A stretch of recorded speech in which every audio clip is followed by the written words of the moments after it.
newly released documents that were missing from the Epstein files contain serious, unverified allegations against President Trump. The Justice Department posted 3 FBI memos describing interviews with a woman who accuses both Jeffrey Epstein and President Trump of sexually assaulting her when she was a teenager. The White House calls the accusations completely baseless. All right, everyone, Hannah here. Let's get into it. Trump, a man who rage posts about Diet Coke at 3 a.m., went completely silent for over 2 hours on one of the most legally damaging days of his presidency. That kind of silence from him isn't calm. It's the sound of total panic. This wasn't a blip. This wasn't a server error. This was a man surrounded by aides frantically whispering about the 25th Amendment and senators measuring the drapes in the cloakroom, being forced to stare into the abyss. And the abyss was wearing judicial robes and sitting in a federal courthouse. The reason for the silence wasn't a bad poll number or a snub from a foreign leader. It was a direct, televised, almost Shakespearean warning from the bench. Donald Trump's DOJ facing pressure in person for hiding even more Epstein documents. By in person, I mean what we're watching play out right now. Top House Democrats and lawmakers are meeting with embattled Attorney General Pam Bondi and Deputy AG Blanche over the hiding of files and alleged abuse of redactions. The meeting is confidential. Imagine being the most powerful man in the world and a judge you can't fire or tweet into oblivion looks straight through the camera lens into your soul and tells you point blank that your next home could be a concrete box with no Wi-Fi for the rest of your natural life. That's not a political hit job. That's a jail cell door slamming shut in the distance. Let's rewind to the exact moment the world went sideways. We're in a federal courtroom and the air is thick with the kind of tension you only find in the final act of a courtroom drama. Paula, these were missing from earlier file releases, right? That's right. And this individual was interviewed by the FBI 4 times. And initially, only 1 memo was released in that initial batch of documents released by the Justice Department. And that was an interview where she made allegations against Jeffrey Epstein, but not against President Trump. The subject matter is the ongoing, relentless, and deeply uncomfortable probe into the Epstein network and the alleged reach of its tendrils into the highest corridors of power. This isn't ancient history. This is a live-wire investigation into obstruction and witness tampering. On the stand is a witness who has been holding it together by a thread. But you know that feeling when a dam has one crack too many. You're watching this person and the weight of it all, the threats, the secrets, the fear of what happens if they tell the truth, just crushes them. They don't just cry. They don't just whisper, they erupt. They scream so loud it probably cracked the varnish on the mahogany bench. The words slice through the legal jargon like a shard of glass. Now, yesterday, these additional summaries were released, and they detail the types of allegations that she made against President Trump, where she describes being introduced to him. She alleges that he asked everyone to leave the room and, quote, mentioned something to the effect of, quote, let's teach you how little girls are supposed to be, and then describes an encounter. Trump gave the order. Boom. That's the sound of a political foundation turning to dust. The room freezes. But this witness doesn't just yell. The body betrays them. They collapse. We're talking about a full physical shutdown right there in the witness box, the kind of visceral, gut-wrenching breakdown that no amount of legal wrangling can spin away. You can't cross-examine a nervous breakdown. You can't object to trauma. Judge Emmett Sullivan, a man who has seen just about every flavor of legal chicanery the swamp has to offer, has reached his limit. He doesn't bang the gavel for order. He doesn't call a quiet sidebar. He stops the entire machinery of the court to address the elephant in the room, or more accurately, the elephant watching via remote feed from 1600 Pennsylvania Avenue.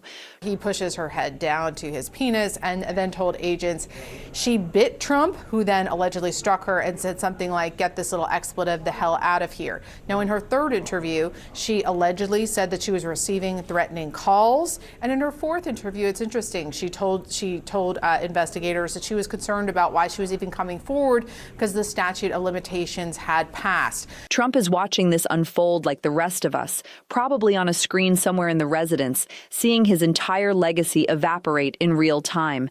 And Sullivan seizes that moment. He speaks not to the attorneys, but to the man watching the screen.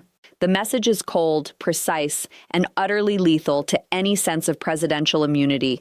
Mr. President, the judge essentially declares, interference in this matter doesn't get you a slap on the wrist. It doesn't get you house arrest at Mar-a-Lago. Interference means life without the possibility of ever seeing the light of day again. Life, no parole, no deals, the end. It's happening at this hour. If we get any news, we'll bring it to you. Congressman Garcia says the meeting itself will not substitute for a further grilling under oath. There's been some reporting that somehow they're not interested in doing the full subpoena conversation and the deposition under oath. This is not a substitute for that. And so that is the very first thing that I'm going to remind the Attorney General of. That phrase, life without parole, didn't come from a cable news hit squad. It didn't come from a Democratic fundraising email. It came from the bench. It's the legal equivalent of a drone strike on your psyche. And what was the reaction from the man who built a brand on punching back twice as hard? Catatonia. That's the word leaked from aides hiding under their desks. Catatonic. Not furious. Not combative. Frozen. Shut down. Because for once, there's no counterpunch. There's no spin. That's new from Garcia as they talk about that meeting. Bondi has faced MAGA blowback already and even calls for impeachment. She's had several Epstein debacles. There was the Binder incident, Bindergate, where basically she oversaw a lying campaign that claimed to release Epstein files and documents in those binders, but it was a lie, and there was backlash over that. There's only the terrifying realization that the long arm of the law just wrapped its fingers around his throat. And here's the kicker. This was just the cherry on top of a melting sundae of chaos. The White House was already a powder keg. Before that witness even took the stand, the corridors were filled with the smell of mutiny. You had Caroline Leavitt, the press secretary, physically collapsing under the strain of defending the indefensible. You've got cabinet members, the very people sworn to carry out his agenda, openly sharpening their knives and daring each other to be the first to call for his removal via the 25th Amendment. You've got Republican senators in back rooms, not just complaining about the latest tweet storm, but actually running the numbers, counting votes, and whispering about whether now is the moment they finally cut the rope and save their own skins. This is a full-blown governmental seizure happening on live television. So what set the fuse that led to Judge Sullivan dropping the hammer? It's a paper trail that leads right back to the heart of the administration's efforts to bury the truth. According to the evidence laid out in court, evidence the prosecution is holding up like a smoking gun, we're looking at payments, specific traceable money flows directed toward Mar-a-Lago. And those financial breadcrumbs align with a very specific set of redactions ordered by none other than the Attorney General Pam Bondi. The AG's office issued directives to black out certain lines, to hide certain names, to make sure the public never saw the full picture. And now the screaming witness is telling the court that the exact text hidden under those black bars is the blueprint. It's the proof that Trump was not a bystander, but the architect of a scheme to tamper with people who could put him away. And let's not forget Kash Patel. He went under oath. He said his piece. But according to the prosecutors, he didn't just misremember, he lied. They are accusing him of perjury, holding up his sworn statements against the cold, hard data of the evidence log. When you have a witness collapsing on the stand, screaming about orders, and you have a former official facing contempt for what the court deems as falsehoods, you don't have a conspiracy theory anymore. You have a conspiracy trial.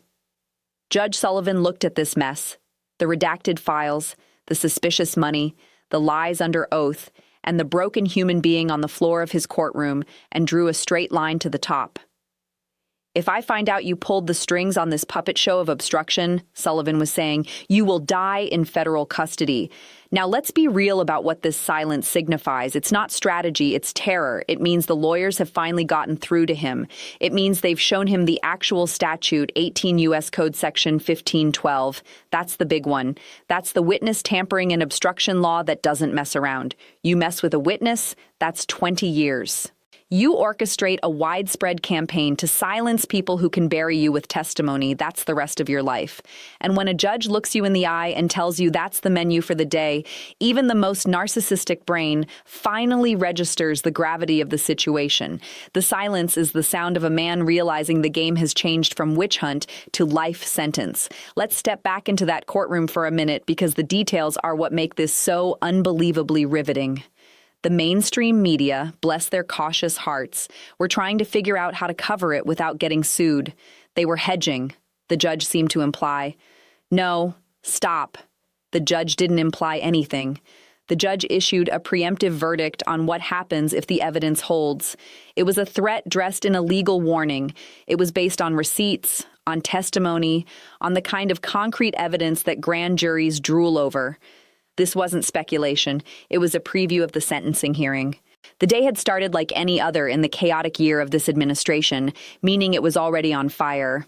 The whispers of the 25th Amendment were louder than the official press briefings. The back-channel talks among Republicans about a removal vote had moved from the hypothetical to the logistical.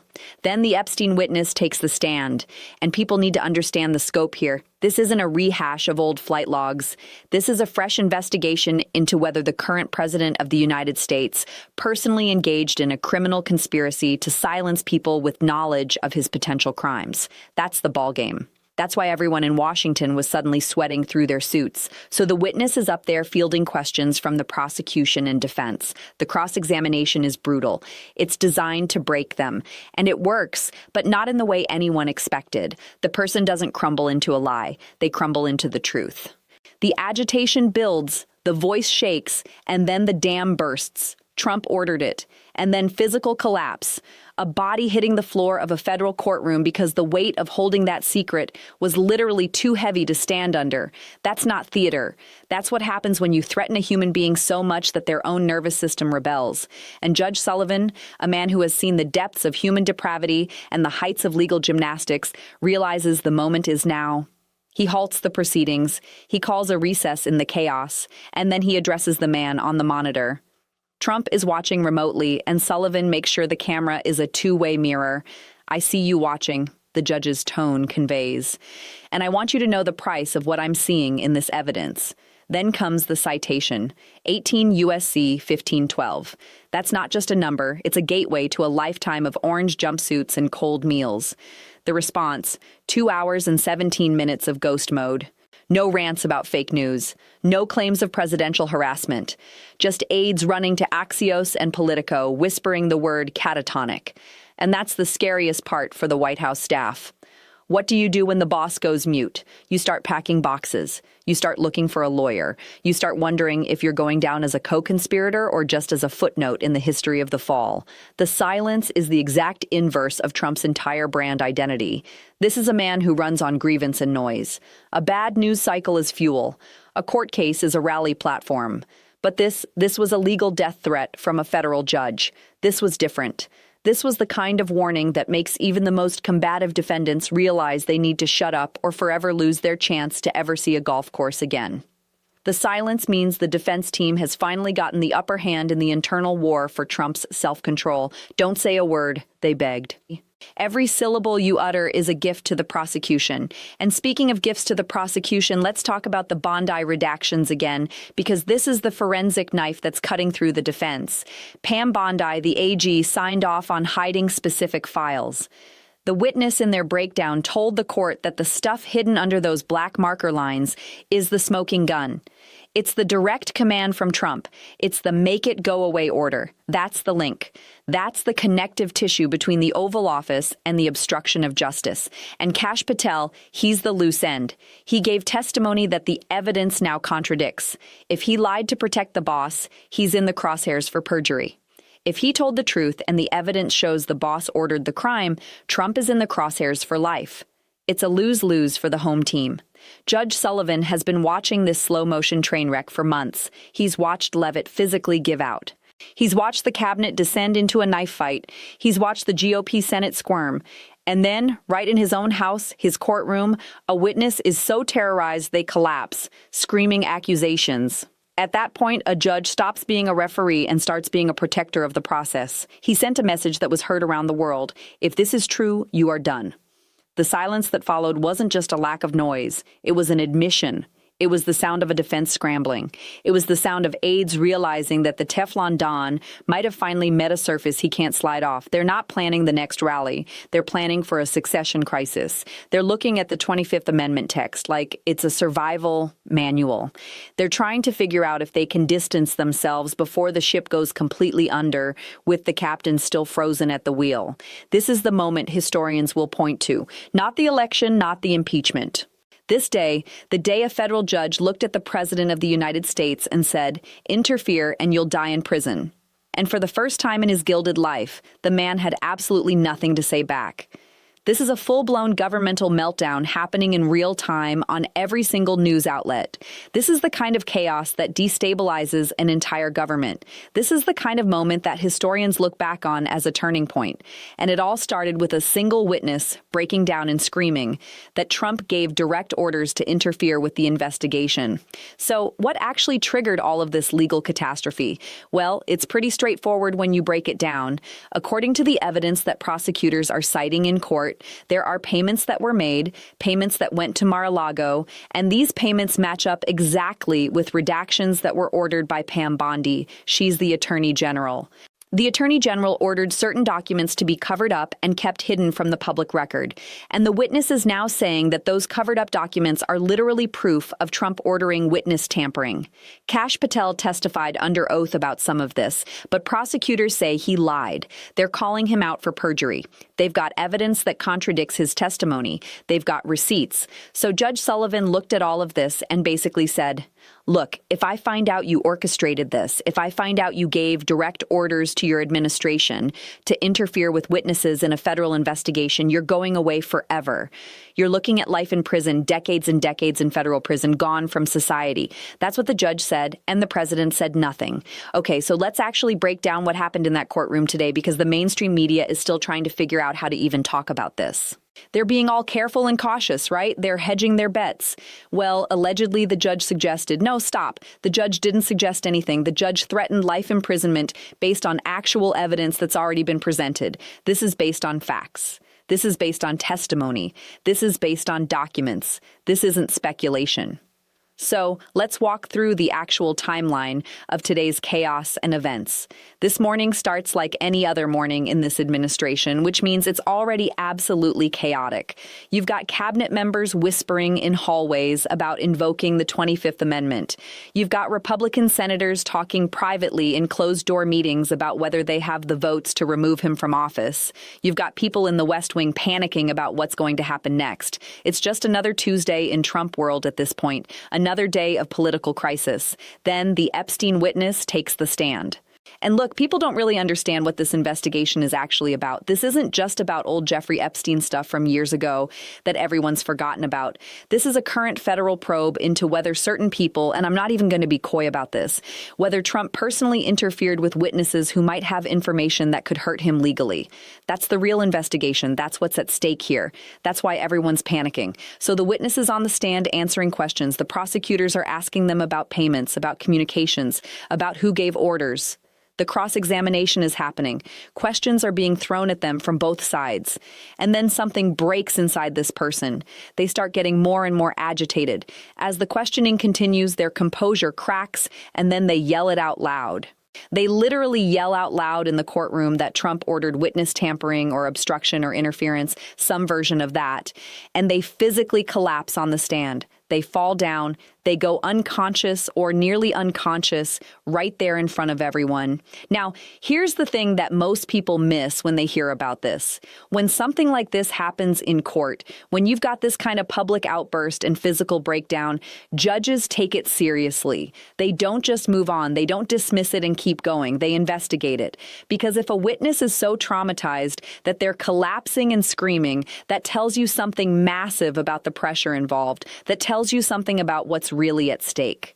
That tells you there's genuine fear and trauma wrapped up in this testimony. Judge Sullivan sees this happen. He watches this witness break down completely. He hears the screaming. He sees the collapse, and he's had enough. He's reached his limit, so he stops everything immediately. He halts all the proceedings. He calls a recess, and then he does something that gets everyone's attention. He addresses Trump directly. Trump is watching on a video feed from somewhere in the White House, probably in the residence or in the West Wing somewhere, just watching his entire legal defense collapse in real time on a monitor. And Sullivan says basically, "Hey, Mr. President, I'm watching you right now. I can see you on this screen. And if you orchestrated this, if you gave orders to interfere with these witnesses, you're looking at life in prison." The statute he cited is 18 U.S.C. 1512. This is federal witness tampering law. This is serious stuff. This isn't some nuance or legal gray area that lawyers can debate. This is a specific statute that has actual teeth. It says if you interfere with a witness in a federal proceeding, you can face up to 20 years in federal prison.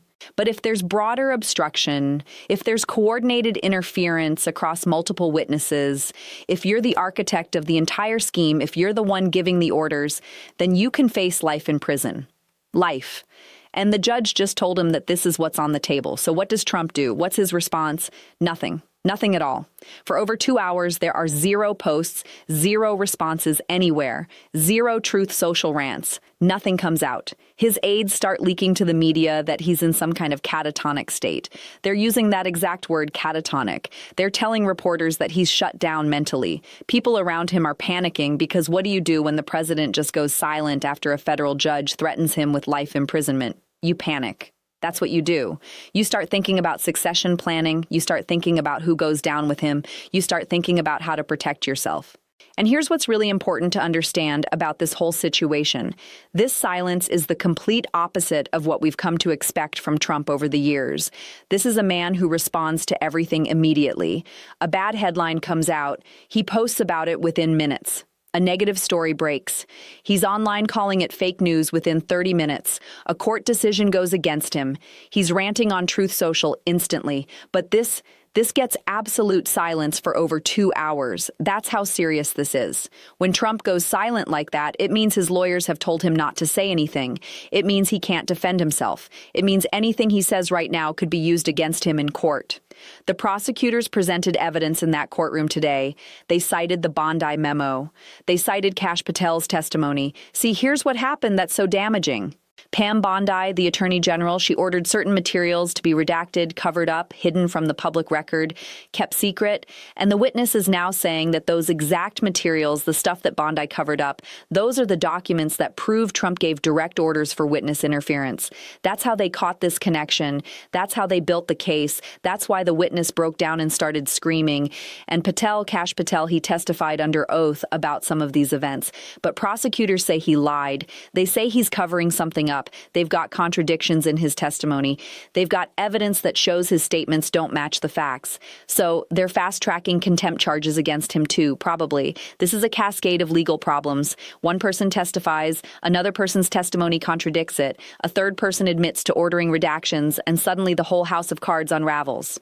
Judge Sullivan watched all of this happen over the past few weeks and months. He's been watching this administration melt down in real time. He's seen Leavitt collapse. He's seen cabinet members resigning or demanding resignations. He's heard about people talking about the 25th Amendment. He's read the news about Republican senators considering removal.